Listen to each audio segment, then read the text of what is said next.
Talks. I am Chad Townsend. About 8 guys storm the room with balaclavas on, going, get on the floor, get on the floor. And we're going, oh my God, what's going on here? We get put on the floor, put stuff over our head, like a bag over our head that we couldn't even see. And they're like telling us to shut up and not say a word and everything. And he's like, man, if I had my time again, I wouldn't have got it that big. And I was like, what do you mean, man? And he's like, he pulls down his undies and he's got a big on his ass. Yeah, fuck. About that big that covers his whole cheek. Does he actually? Yeah. I didn't even know he had And I'm like, man, that's probably bang on. You probably shouldn't have got it that big. Yeah, that works. Yeah. I had him sitting here. It's like another mic, but they're a good one because you can you can actually plug into those with a USB and use it like on remote. Yeah. Yeah. But that sounds really good, Jack. Are we on? Chad, introduce yourself to us, actually, introduce please. yourself to the audience. I am Chad Townsend, born in Caringbah in Sydney. Do I need to say how old I am? You can do that if you want to. No, I'll I say might how old I am. might skip on that. I'm early 30s, just about to hit the prime. Oh, my life. I just finished playing for the Cowboys for 3 years. I've been playing in the NRL I just finished my 14th season. Next year will be 15. Moving back home to Sydney next year to play for the Roosters on 1 year deal next year, which I'm excited about. I got 4 kids, married. Just living life. Love golf, love footy, love my family, and that's about it. That's me. Awesome. Well, while we're on topic of the golf, if you just want to give a bit of backstory about the golf, like why did you start it? You know, like how did it come about? Is there something you were thinking like post footy and all that sort of stuff when you first initially, or was it just a hobby when you started the golf brand? Like, yeah, I think I got into golf when I started playing in the NRL. Maybe I was like early 20s, and with most athletes, like we're very competitive, and a lot of the boys usually have something they do outside of footy.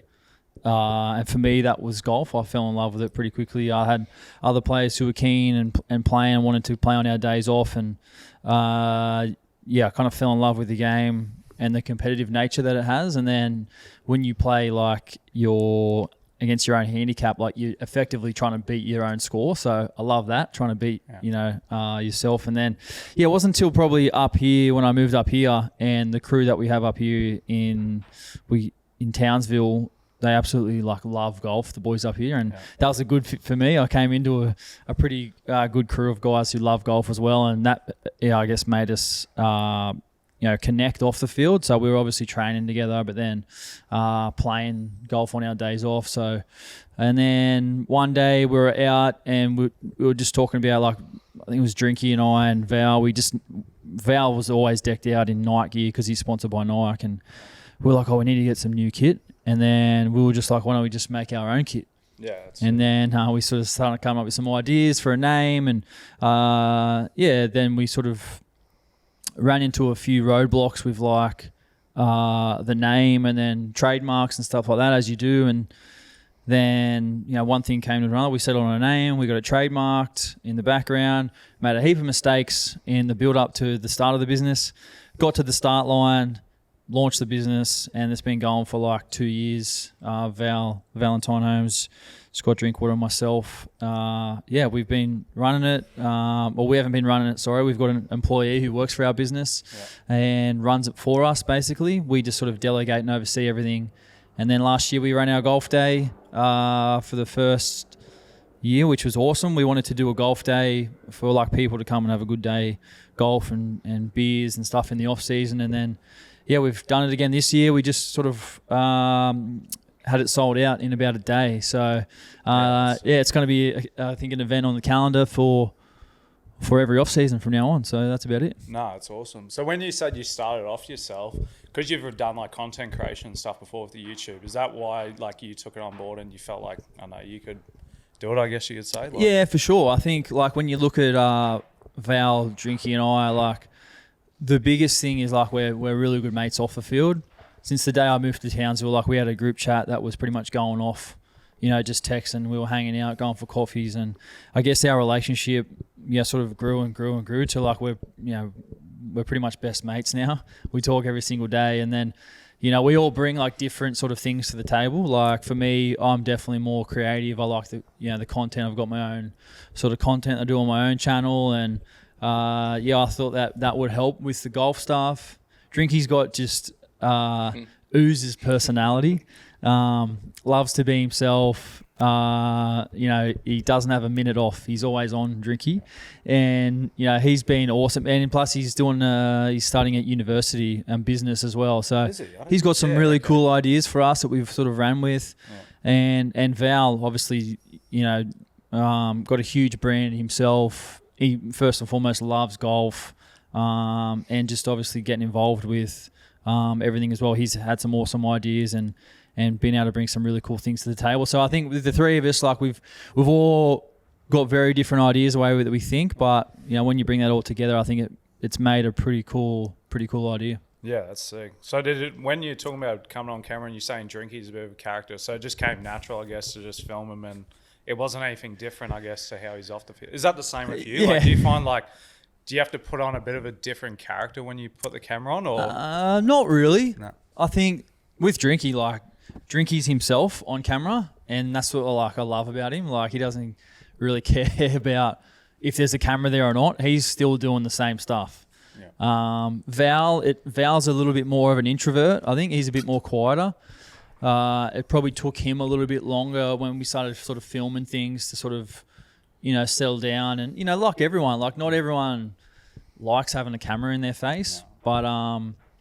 But, sometimes I think the more you do it, the more comfortable you feel. And if you can just sort of be yourself and just have some fun. And that's it. That's what people relate. People relate to people who are just themselves, having fun. And now I think both, Drinky, like I said, was a natural. But Val, he's we call him a natural now because he's done it enough. And we just film, we've filmed when we have a couple of days off, or we're in a bye week or in the off season. We try and sort of film a lot of stuff together so we can sort of bank a few things, and then just let our sort of brand manager who sort of runs it all, our social media, to just release it out slowly, over a couple of weeks.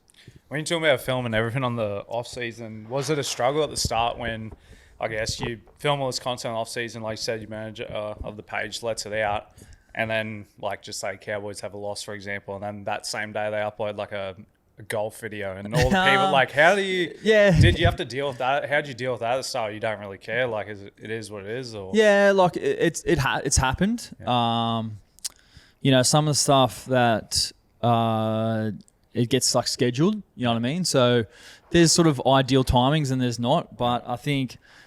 At the end of the day, it's just the post. It's not the end of the world. You know what I mean? Yeah. It sort of opens you up a bit more to probably criticism, but I can speak for me. It doesn't really affect me at all because I can, hand on heart, say when I'm preparing for football, and when I'm playing football, that's my number one priority. And it's the same goes with the other boys too, you know what I mean? So with social media, that's just sort of the landscape. I'm sure as both of you guys understand how it is. But people are always going to have their say, whether it's around times of posting or what we should or shouldn't be doing. Yeah. But I only take advice from people who are kind of where I want to be, or things like that. So it doesn't really worry me. Yeah, 100%. Oh yeah, I'll cut this. But did you want your coffee? I just realised it's in the fridge. If you want, I'll grab it after. Okay, it's all right. It'll be melted. You should just. Did you want it? Go and get it. No, it's all I right. can bring it. Then Just have it and sit there. Just have it sit there. Otherwise, he's going to sit there. It'll be a milky, watery mess. You're absolutely right. I can continue. Yeah. What do you got for me, Rob? What are you going to do? Actually, we spoke about it briefly last time we filmed. What are you going to do with? You'll keep filming, obviously. Down south. You'll have Val. It's pretty close. Yeah. Have you spoken to Drinky hey, you got to roll up here as well, and that's. Well, I have. What's the conversations like now? Where it's all right, we've got to keep this thing going. It's funny because it's gonna fall, because it can fall off if someone just drops out. Yeah. It's funny you actually asked that, because honestly, we've been asked that. It's probably the most asked question we've had. I just asked a real generic question. No, but it's good because we've cleared it up on one of our last YouTube videos. It sounds like I didn't watch it. Yeah, we get asked a lot, what's going to happen? Drinky's up here for the next 4 years. Val's gone down for St. George for 3. But I obviously signed it and I was moving first back to Sydney. But when we started it, like we knew that this was like the Inevitable. possibility of it happening. Yeah. You know what I mean? And the best thing about the business is that it's an e-commerce business. Everything is done like online. So you can literally like run this business from anywhere in the world. You just need like obviously a golf course, you know, and content, and that's something that we were very wary of. You know what I mean? So I guess first and foremost, like the business is definitely going forward regardless. We still have plans to film. I have showed Drinky how to use CapCut for mobile. I have given Drinky both of your numbers to say when you need to film, you ring these guys. They will come and give them some notice. They will come and film you. And yeah, he's like I said before, he's like, he knows what he's doing. He's a personality. Yeah, his personality. He's in charge. He could run a whole video. You know what I mean? He could do that easy.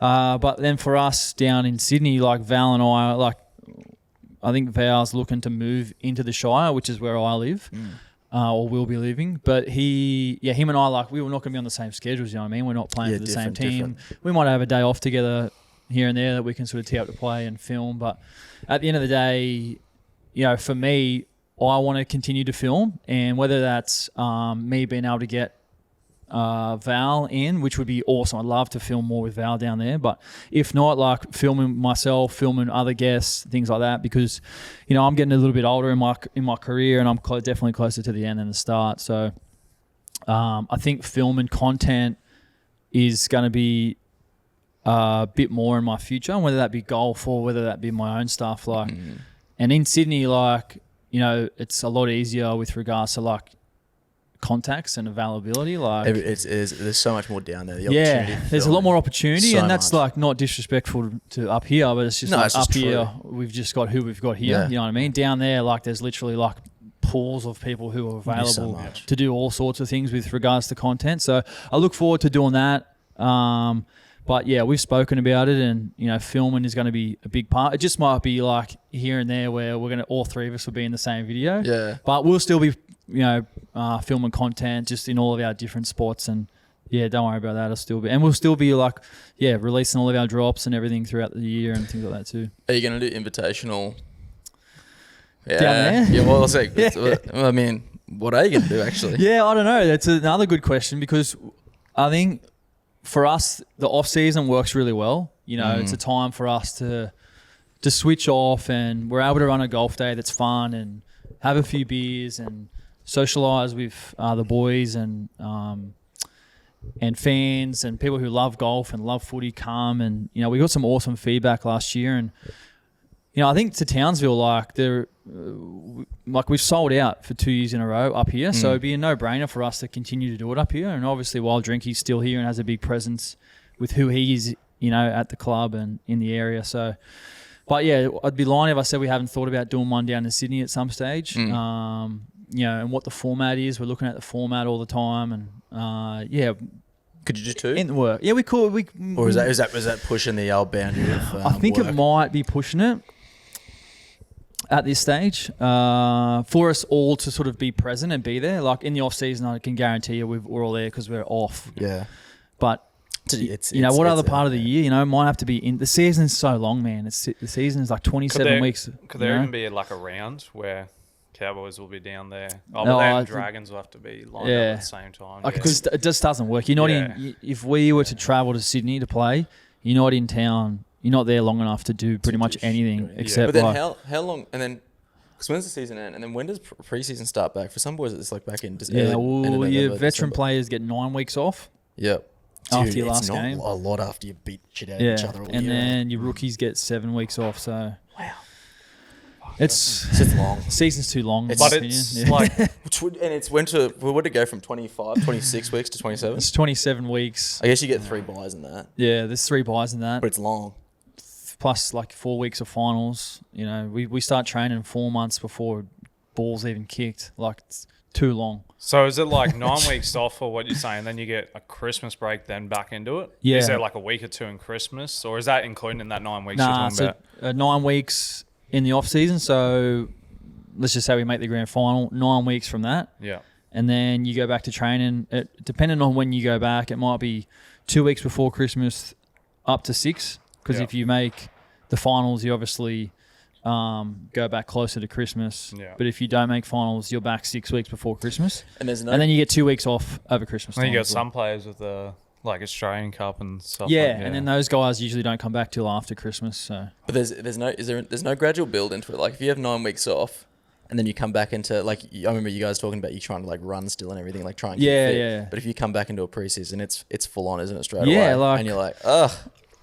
maybe like 10 years ago, I never did it, but it was kind of considered like okay to come back and be unfit. Like that's just where it was. And they the game build you was back 10 into it? years, Yeah. 10, 14 years ago. But now, like, if you don't come back and you're in shape, like you're straight away behind the 8 ball, and it's kind of disrespectful to your teammates and the coaching staff or the physical performance staff. So, well, for me, I kind of split my off season up into a couple different sort of areas where, say, I got 9 weeks off, right? The first maybe 1 to 2 weeks, like I'd do nothing physically and mentally. Like I just need to rest and do nothing, and whether that be like trying to sleep more or eating some bad food or drinking alcohol or just doing things that I don't really do, very consistently. And then after that 2 weeks max, like I feel like crap because I haven't been training. Yeah.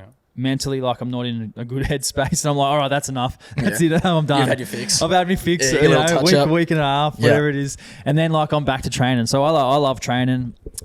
Usually just get back into the gym and do, all my sort of strength stuff that sort of helps my shoulders and knees and everything, just to sort of reduce injury, get back, work on the strength, and then start running about 4 weeks before we have to return to training. And then by the end of it, like the last 4 weeks, I'm training pretty much 5 days a week, up to 10 sessions a week, sometimes 2 a day. And like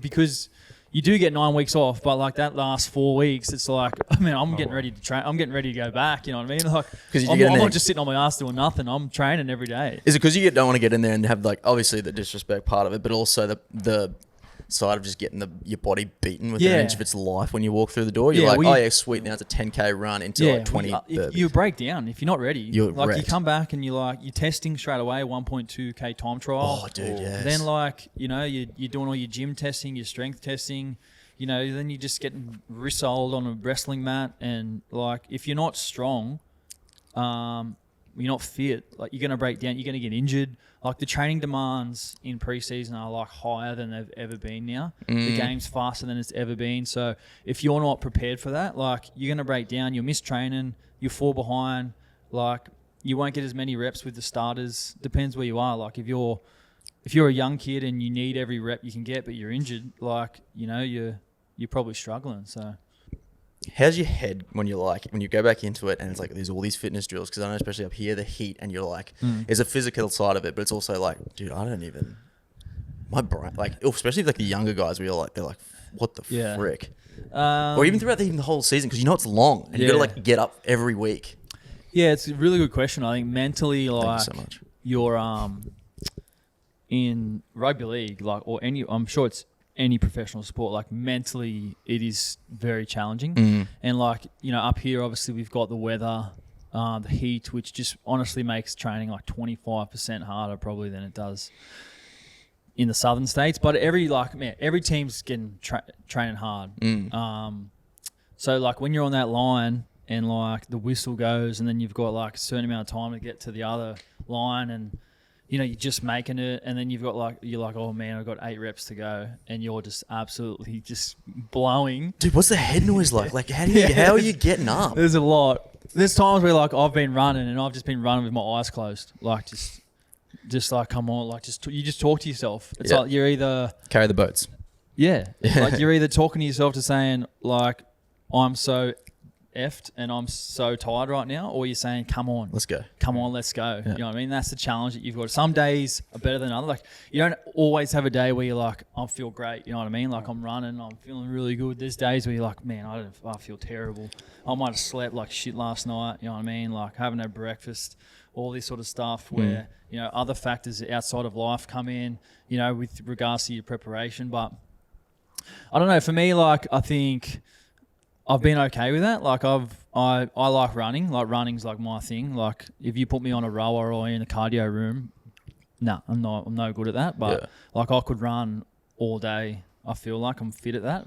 I always think that like if I'm tired and I'm thinking that during the runs, like how is someone who's 20 or 30 kilos feeling out there as well? Yeah, what are the big boys doing? What are the like, big how boys they thinking, you know what I mean? So I just try and push those guys along where I can, you know, because I know that like I'm a bit smaller than them, and if I can sort of help them and talk and push them through it, then you know that's going to obviously benefit our team as well. Anyone you've ever played with where they're an animal? You're like, oh, this guy's sweet. What the hell's wrong with him? Yeah, man. There's been some phenomenal trainers, and there's been some other guys on the other end who are just terrible trainers, but then go out there and just play really well. It. You know what I mean? So just because you're a good trainer doesn't mean you're a good player, but just because you're a good player doesn't mean you're a good trainer. So some of the players like hate. Some of our starters, like I'm not going to say names, some of our starters, top tier players, like hate training.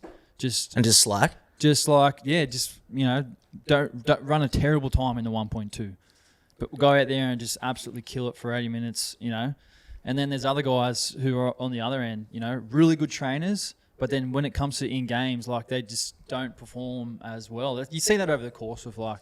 What is that, do you reckon? Like, I guess just they don't, I don't freaking know what I'm talking about, but you know, when you get on a field, is it just that it changes or the adaptability to the game or what's going on? It's hard to put a finger on it, to be honest. Like, I don't know. Like, it's, football talent or IQ or it's hard to put it down to one thing, to be honest. Yeah. When you're talking about how like every club trains hard and stuff like that, is there any certain clubs, because you've been at Sharks, Warriors, Cowboys, is there any camps that you remember that were like, way more worse than the other or anything like that? Like you talk about summer here, but is there like down south, surely in like some of that real cold climate, or even just anything in particular, not the climate, like was there like one where you did like an army camp training and that was just... I've been on one army camp, two, but the one we did up here I wouldn't really call like... It was an army camp, but it wasn't really hard. Okay. When... they're going to change that for next year now. When I was at the Warriors like 10 years ago, we were sponsored by Red Bull. Oh, and sick. We used to do these mad promos with Red Bull. Like they were the only Red Bull? Yeah. I didn't even know Red Bull was in the NRL. That's insane. So the New Zealand Warriors, and they own the New York Red Bulls, the MLS soccer team. But we were the only other team they'd sponsored. Like they all sponsored individual athletes. And anyway, they have like a headquarters down in Queenstown.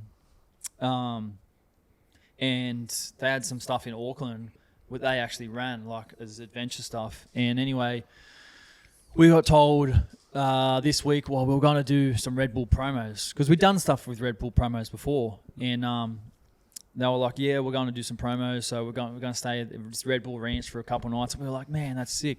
So we were on the bus. We stopped off at this sort of big sort of cabin area to have lunch, and then basically we were sitting in there having lunch, and then the coach was at the front. He's like, all right, boys, we're just splitting up into our groups of 8. We're going to do some activities now, and when your name gets called, like just stand up and then go walk out this door. So then he'd call like 8 boys at a time. There'd be like 35 of our players there. How old are you here? I would have been like 22 at this stage, so very, very 21. She might have been 21, so very, very young. Yeah. So 8 guys at a time. So 8 guys, names called up, you're out the door. And then they'd gone, 8 more. And then 8 more. And then I was in the last 8, so I'm sitting there, we're like laughing, going, man, what's going on? Like, what are we doing? What are we doing? Wait, so who's the last 8? Was it a group of just like young guys, or was it like a mix? It was a mix. I can't remember who was there. It was definitely a mix. So you couldn't really tell. So you couldn't tell what was happening. going on, yeah, righto. So anyway, I was in the last group, and they're like, all right, last 8, walk in the door. So we walked in this door, and the other coaches are all in there, and we sit down on this table that's long, and we sit down in seats, and then one of the coaches was like, all right, just put your phones in this bag. So, excuse me, he walks across the front, everyone puts their phones in the bag, they're sitting there, and then he steps back, and then all the coaches are there, and then the head coach just like nods his head.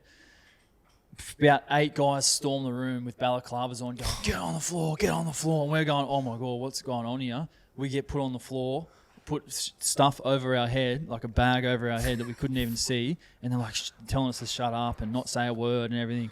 And then like they stand us up in single file, We can't even see it. You can just see what's out You're there. like, I know this isn't real, but this doesn't feel great. And then, like, mind you, we had no idea this was happening. And then they put us on a bus, and then we just drive off to this. No one knows where we're going. What? Everyone's Your heads are quiet. covered. Heads are covered. You can hear the boys like whispering, "Where the fuck? Where are we going? Where are we going? What's happening?" And then we drive off to this bar. We land at this place, and then get told to put these shirts on that are numbered. Can't call each other by their names. Got to call each other by a number. Have to hold this PVC pipe full of sand that was classified as like your weapon. Couldn't hit the ground. And then we were like, they were like, well, boys, we're here on an arm camp the next couple of days. So like, just do what you're told. First thing we had to do, we got there and they were like, all right, we had to do this like course where it was like, come to this station, do 20 push-ups. Over here, do 20 sit-ups. Run like a K loop on the beach. Come back here, do 20 squats or what it is, and do like 6 laps of it. So we finished that, and then they were like, they stood there and they read this list, and they were like, all right, boys, just if I read your name out, can you just come and stand over here? Read all this name out, and then about half the squad was over here, and they were like, all right, half the squad over here. So they're like, all right, the names that I read out, all of you guys, the coaching staff, we all counted all your reps. You guys did all the reps that you were supposed to, like 20 squats, 20 push-ups, 20 sit-ups. You guys on this side, you cut corners, you didn't do the reps. So then they were like, all the guys that did all the reps, you? I was on the guys that did the reps. They were like, all the guys that did the reps, you guys are now going to do it again. The guys that cheated or didn't or missed it, you're going to stand there and just watch them. That was the first thing we did. Went for a couple of days. We had Saliva Havili went to hospital. Sam Rapiro went to hospital. All we ate was like white bread and white potato. Hospital because just one got an infection, one passed out. We didn't even sleep. Like all the weight that I put on in the gym in the off season, like I pretty much just lost. Not a big fan of him, to be honest. Surely that didn't help. No, well, it's supposed to help mentally, you know? Right. And bring the team together.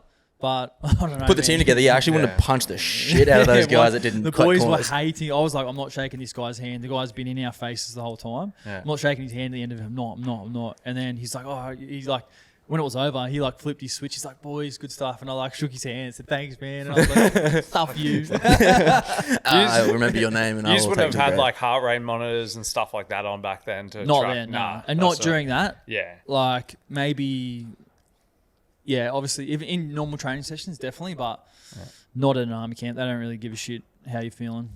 Yeah. That's I listened to a potty of Ben. I think it's Ben Teo. I feel like he's a coach Redcliffe maybe. Oh, dude, I forget. Played Souths, and he was talking about him when he played on the Souths, when he did the Souths army camp, and the same thing where he's just like he like went to the coach. He's like, I'm fucking out of here. Yeah. Like, fuck you, and just was like, I'm bouncing. But I'd imagine that even when it's supposed to those, like especially those cases where there's just the worst, where you're like, I want to go into a room. Yeah, man, that's what we're talking about before. Like mentally, like you go, it's Like, I don't wanna do designed this. to like push you mentally to see how you like react. So okay, it's interesting, right? It's designed to push you mentally in a very different scenario to, I assume, a football game. Yeah, Is that- but that's why like training is harder than games.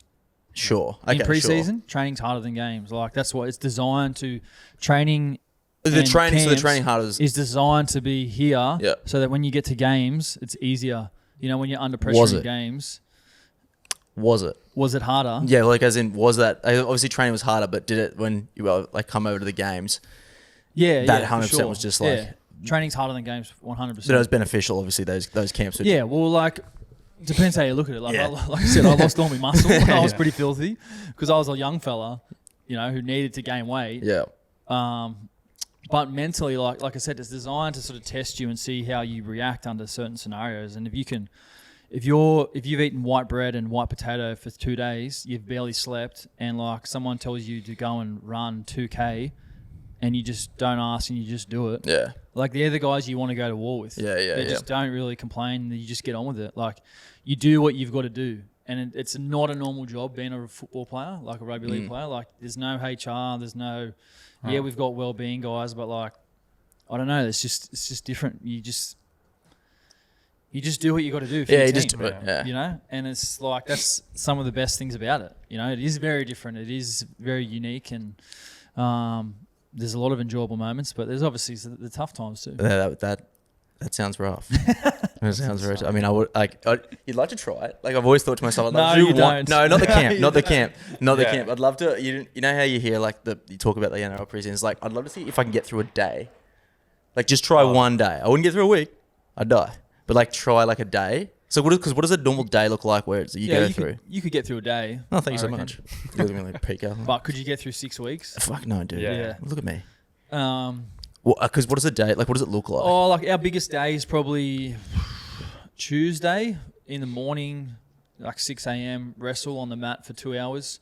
It's like conditioning on the mat in jerseys, like wrestling, 1-on-1 wrestling, 2-on-1, and then like conditioning all in between that. So you might go from like conditioning component to like wrestling to tackling to back to conditioning, back to that. Where you just chop and change. By the end of it, like everyone's just wet. There's probably blood all over the mat. Like, you know, you're sore as. Then you get off the mat. You go into the gym. You're doing all shoulder work. Your shoulder's about to fall off because of like you just made tackles and hitting everyone. Then you're doing shoulders in the gym, and then you have lunch. And then after lunch, we do video stuff on our training, and then a field session, and then. Yeah, the field session goes for like 2 hours. During video, you doing these ones? Not really. Nah, I'm maybe when I was younger, you're just trying to adjust to it. But like I've got young kids, so I'm kind of used to not really sleeping as much and waking up, and so I'm actually pretty good. But like I don't sleep between sessions as well. We got a sleep room at the Cows where there's like 6 bunk beds, and a lot of young boys. We might have. Because you need time to sort of recover from the sessions. We might have like 2.5 hour break in the middle of the day or 2 hours, depending on what group you're in, because there's different groups because the squads are so big.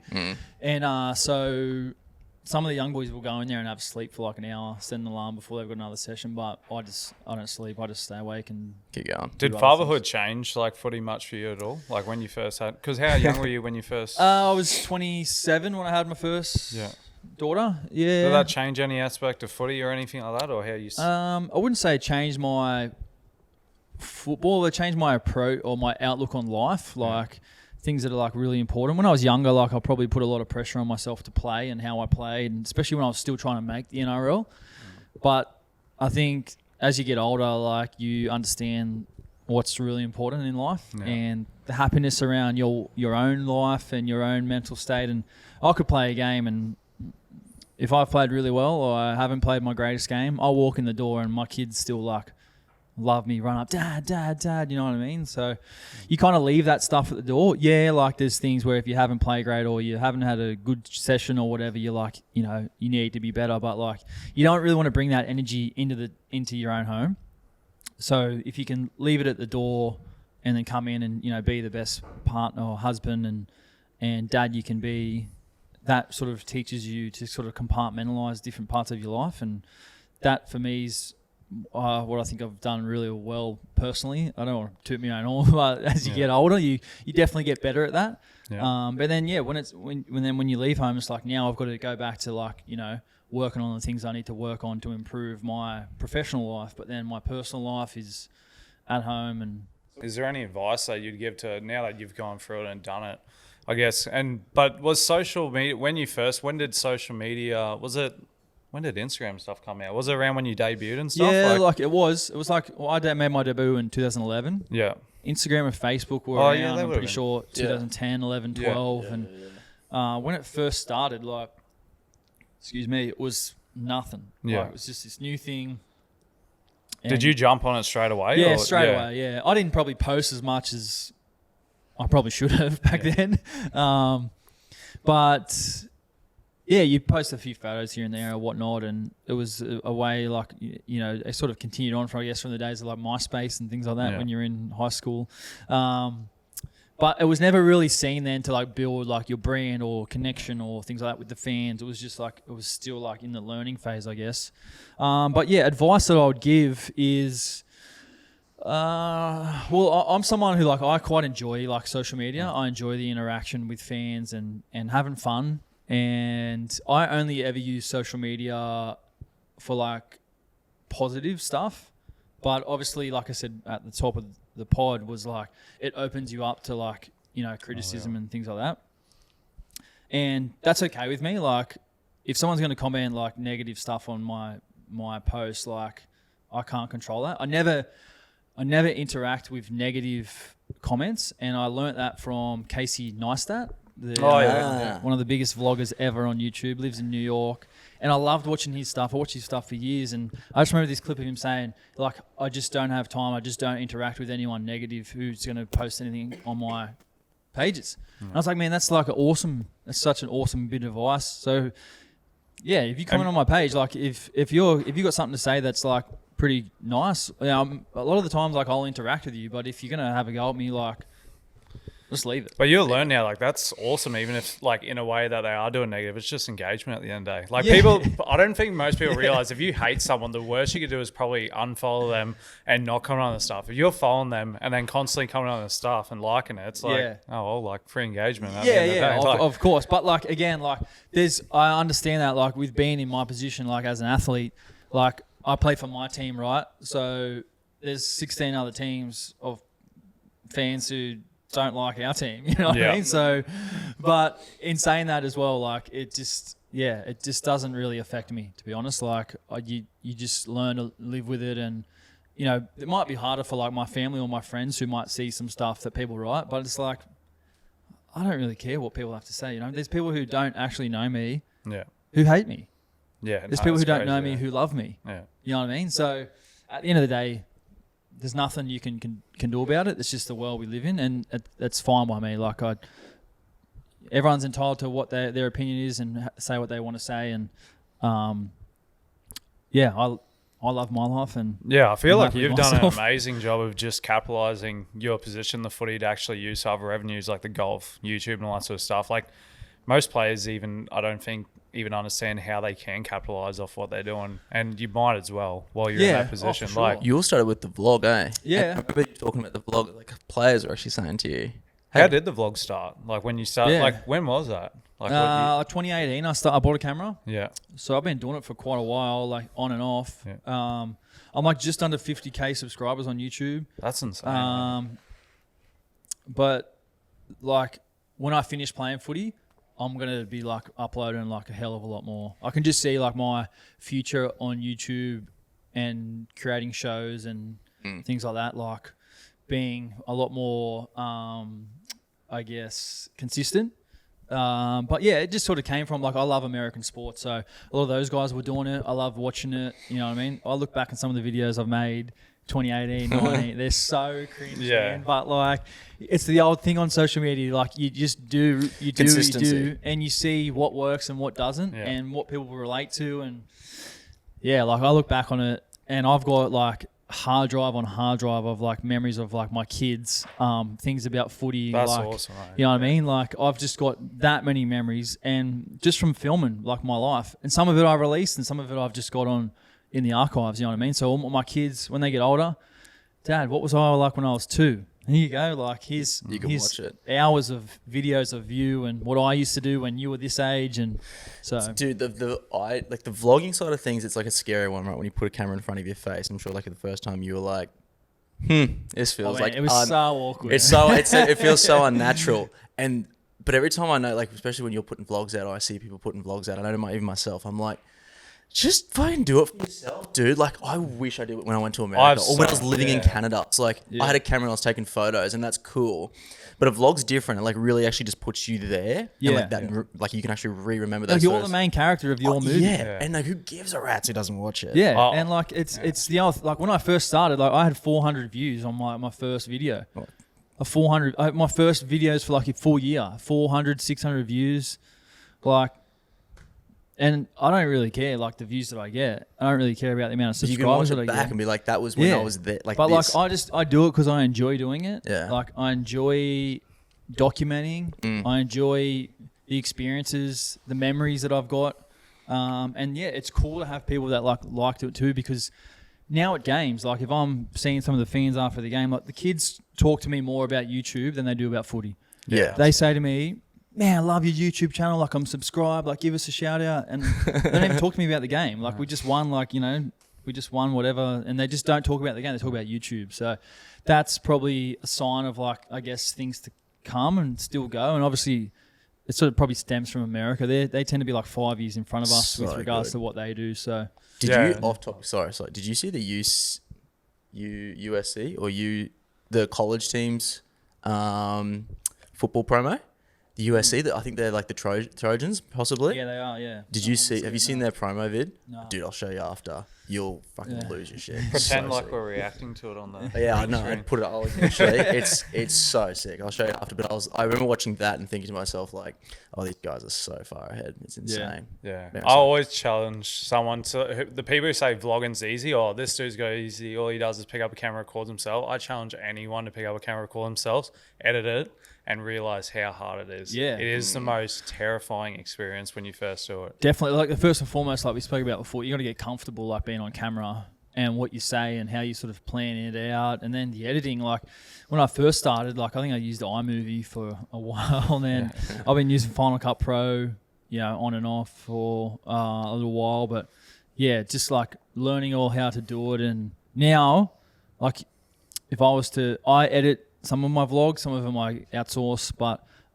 if I was to edit a vlog, I think I could do it like pretty quickly now, just because like the workflow and everything I've got sorted, the cuts and music and things like that. And even filming wise, you know now how to talk on camera where you're not cutting as much and like getting rid of like big time. Yeah. And it's interesting how it sort of changes the dynamic of what's in and How do you all go that with sort of other people? Like obviously putting a camera in front of someone else. And like we said before, like having Drinky on my vlog, like he's a natural, man. Yeah. You put the camera in front of him, he just says something off the cuff. It's hilarious. But then I don't put the camera, especially for my own channel, in people's faces where I think they're gonna not have a positive experience. yeah, or a normal reaction. Yeah. You know what I mean? A lot of the times I vlog, around our trips to Sydney on our games and things like that, and very, very rarely would I put a camera in anyone's face before the game. Yep. I think I might have did Drinky or Val or someone who I know that how they're going to react, and at the end of the day, like I don't want to mess with anyone's preparation, because what works for me and if I speak on camera before a game might be different for someone else. You know what I mean? So For sure. I've been very wary of that. But if we've won, we've played well. Everyone get on this Drinky, camera. Robbo, like quite often they'd be like buying chocolates or something like that, and I'd be speaking to them on the bus, and that was definitely a highlight of my time with them. But yeah, I'm very respectful of that for sure. One, are you gonna now? Like I guess looking forward now, we've got next year with the Roosters. Exciting. What do you see? Well, firstly, are you gonna miss up here? Yeah, without a doubt, for sure. Weather? Yeah, I'll miss a lot of things about this place. I won't miss the weather. I'll miss the weather in winter though. Yeah, for that real nice week we get where you're like, yes, this is the best. But yeah, 3 years have gone so quick. Dude. Like I have had some of the best times up here. The biggest thing for me has been my teammates and the connection and the relationships I've made with them. And I'll be sad not to see those guys every single day. And I don't know, I'm just like I'm so proud of like what they've been able to do as well, like the growth they've shown on the field and with their families. A lot of them have been married or had kids in the last 3 years, and played rep football and Origin and moved into leadership roles. And for me, like to see that growth and the on the back of their hard work and have a small part in sort of being here and watching them do that has been awesome. And of the field, we've had some great memories, some tough times, but that's the life of an NRL player, you know what I mean? And it was a big move for my family and I to come up here. Like we were in Sydney and I had a contract, an option to stay the following year in Cronulla, and I chose to forego that and come up here for 3 years. So wouldn't change anything. It's been a lot of fun. But yeah, I'm really excited about next year with the Roosters. And like I said before, it's year 15 for me. So I've been around a while, learned a lot, been through a lot, and I'm still going, still loving the game, still loving playing, preparing. My body feels really good.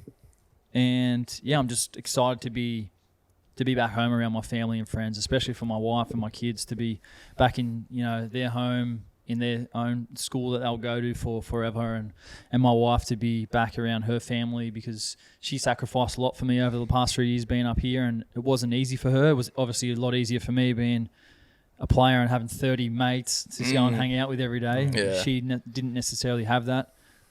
She made some awesome connections with the girls up here, but home's home, and we're really excited about it. Do you reckon it's going to be hard having that first game back against the Cows compared to like previous experiences? Or as soon as the whistle goes, it's on? No, as soon as the whistle goes, it's on. Doesn't care. It doesn't matter who's on the other side of you. Like, if there's 2 points on the line, you're just going hard. And then, I'm a competitor and I want to win, and that's what everyone is on the field. You know what I mean? It's if we play the Cows next year and I'm playing and Drinky's there and it's me or Drinky, that'd be to get sick. the ball, like, I mean, no, I'm going after him. Yeah, that's gonna be sick.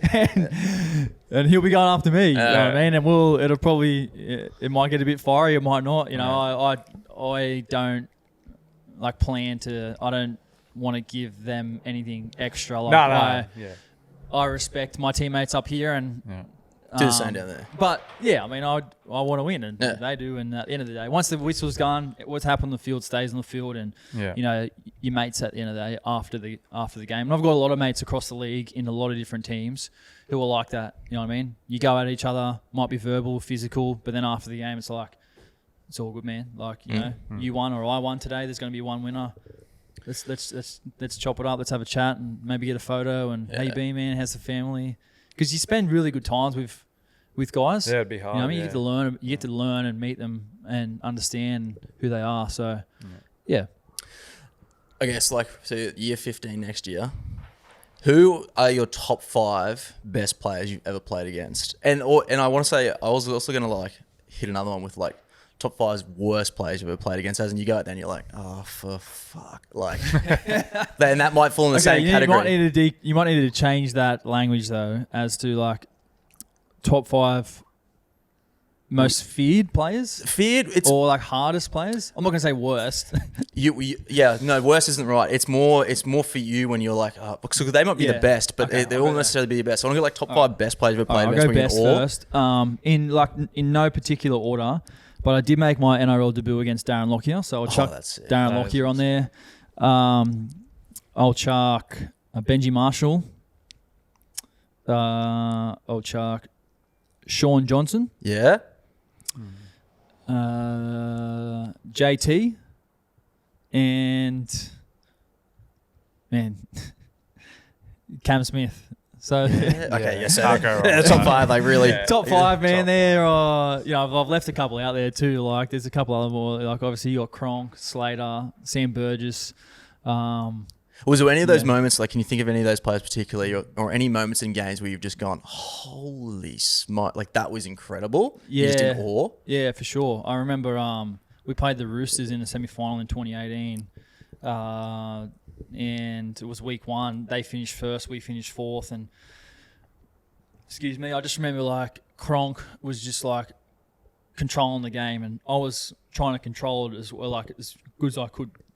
With the kicking game, and we were in the game. I was doing a good job. I had a good try assist. I set up another opportunity for Louis at the end, and Latrell knocked the ball out, and the Roosters just kept making plays, and Cronk just kept sticking to the plan. And my thing was just stick to the plan, And I felt like I was doing that. And then the Roosters scored, and then Cronk just kind of got him in position, boom, hit a field goal from 35 out. And I was like, man, they got the week off, and they won the comp that year. And I was like, yeah, that's why. That was incredible. Yeah, man. It's just, for me in my position, and my traits as a halfback, I just really liked what he did there and the control that he showed. So I'd say that. What about your 5? Yeah, feared. Feared. I say it's feared, but it's I'm not scared, but it's also one of those things you go, well, dude, this guy. Man, well, Sam Burgess is on there for sure. Man, he was an absolute weapon. He kick pressured me one time and folded me in half and got up and was just into me. Let me know about it. And I was just I'm not saying a single word back. Who else is there? Man. Tarek Sims, actually, he folded me once and pretty much wrecked my shoulder before they brought in the kicking rule on the kicker. I was in the air. He folded me in half, wrecked my shoulder. So thanks, Taz, for that. Put him on the list. He was pretty ruthless. And again, these players, they don't have to be guys that even smash you. Guys that are just running at you and you're please don't humiliate me. Man, even Frank Pritchard, Earlier on in my career, he was really hard to hit. I mean, he would fold people in half. He was a gun. Who else is there? Man, I'm trying to think of like just aggressive. I was gonna say, have you ever looked at your inside man? Like, who's it? Is it Lewis? Yeah. And you've just gone, thank the Lord you were there. Yeah. Plenty of times. Yeah. Yeah. He was like my bodyguard, Louis. Yeah. Big time. Who would have been edge running at you? Yeah, like I'd say they're the top three. You know. What about like Fafita and stuff on the edge running at you? Yeah, like I played with Andrew like a lot of my career. Played 2 years against him. I'm more thinking David. Sorry. David. Yeah, David's up there. Like he's so hard to tackle, man. Yeah. He's like his legs are like one of his quads is like the size of both of mine. You know what I mean? He's a big boy. Yeah, like I wouldn't say he's the most aggressive player, but like man, he's got some bloody unbelievable talent. Jared, yeah, for sure. Yeah. Jared, yeah. Like I'm trying to think of like an enforcer. You know, Yeah, like those big guys, because they're the guys that are like, oh, yeah, Jesus. you put Jared on there. Jared is, he's An animal. He's pretty aggressive. Yeah. Jared. Must be pretty nice. Those guys are built differently. Yeah. It's going to be real nice next year. Oh, no, he's retiring. Nah, he's moving overseas That's to play in the right. Super League. Yeah. Yeah. That's okay. Well, dude, there's some pretty fearful men. Yeah. A lot of them are done now, so. Has that ever crossed your mind, the whole overseas, like you see some players doing? Or Yeah, like we were really close to going over there, to be honest. When I was off contract this year, it's kind of the first time in my career where I've actually been open to moving overseas. And we met with multiple teams and the coaches on Zoom. We had a couple of offers to go over there. And at the end of the day, it was kind of not the right thing for my family and I. I've just felt, my wife and I, and you know, they were really appealing. Like we were like, oh, you know, look at this, and we could live here and do this and travel here. And you know, being in Townsville for the past 3 years away from family already, you know, had its challenges for us. So at the end of the day, we decided that it wasn't the right thing for us to do at this stage, to relocate my 4 kids and you know, moving overseas and. So we made the call to sign back in Sydney, and I mean, you never say never. Like I don't sit here now and say next year's going to be my last year playing, because I just don't know. Yeah. You know, I'm not thinking like that, and I don't feel like that too. Like I still feel really good. So whatever happens next year happens, but at this stage it wasn't the right thing for us. Had we have been in Sydney and at home the last 3 years, and we got an offer to go overseas, maybe we would have been a bit more open to going over there. Imagine the vlog content over there. I know. I actually thought about that. Personal branding could do very well. All the golf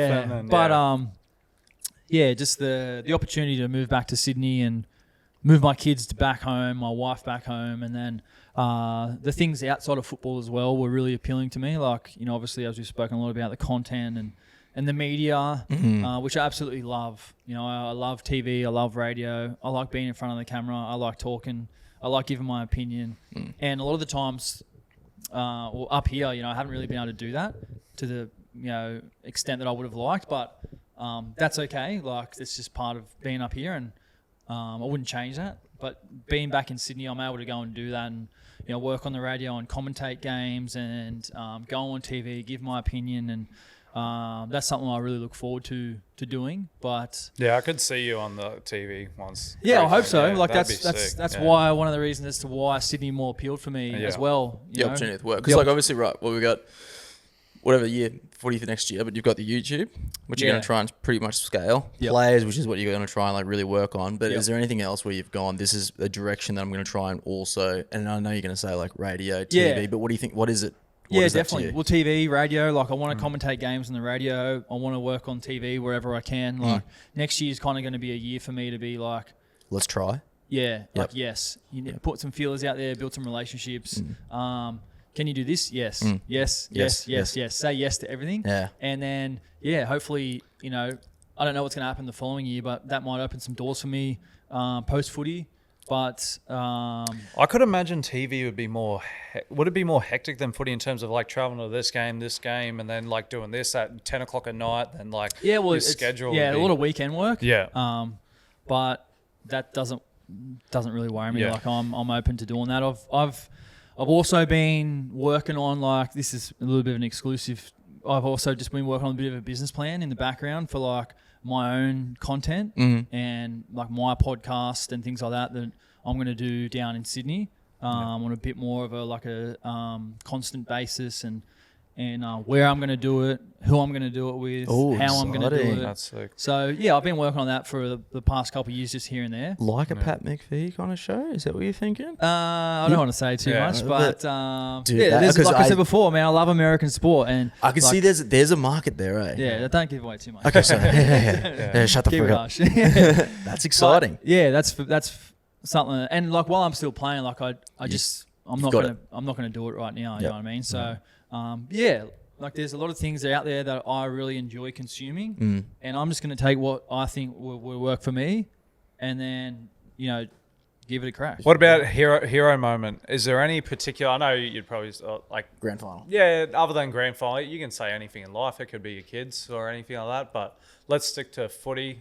Is it going to be the Premiership, like hero moment? I guess you'd say. Was that like? Yeah, for sure. Yeah, definitely. I think. Like just talking footy, like all my moments in football. Sorry. Yeah, I think the Premiership in 2016, like. Cronulla never won a premiership before, and I was the only local junior on the team. Like, I grew up in the area. I played all my junior footy in Cronulla Sutherland District. Made my debut at the Sharks. How was, like, the town after that, like, going out? Was it just, like... Man, it was wild. I've never seen anything like it in my life. And unless the Sharks win another one, it probably won't be like that again. The town was just unreal. Everything was black, white, and blue. Houses were, painted. The messages, every shop front was like different. I remember walking in, getting a haircut the day before the game, and people just everywhere, like painted black, white, and blue. And then after, the celebrations were absolutely insane. Like, we had something going on every single day. Boys getting tattoos. A lot of good memories. Is there any memories you can share from after that? There's a couple I should keep to myself, and there's a couple I remember actually sitting in a pub, and Michael Ennis was up on the stage singing karaoke and just killing it. But there was the live band, and he was actually singing karaoke, like killing it. Yeah. And I look over to my left, and I see Kurt Capewell like sitting on a stool, but he's like sitting on half the stool. Like, he's got one cheek on the stool and one cheek off it. And he's sitting there, and his like body language is just like this. And I'm like, oh man, he's probably had a bit too much to drink. So I walk over, and I'm like, mate, you right? Like, put my arm around him. And he's like, man, if I had my time again, I wouldn't have got it that big. And I was like, what do you mean, man? And he's like, he pulls down his undies, and he's got a big Sharks Premiership tattoo on his ass. Yeah, fuck. About that big, that covers his whole cheek. Does he actually? Yeah. I didn't even know he had And I'm like, man, that's probably bang on. You probably shouldn't have got it that big. And that's insane.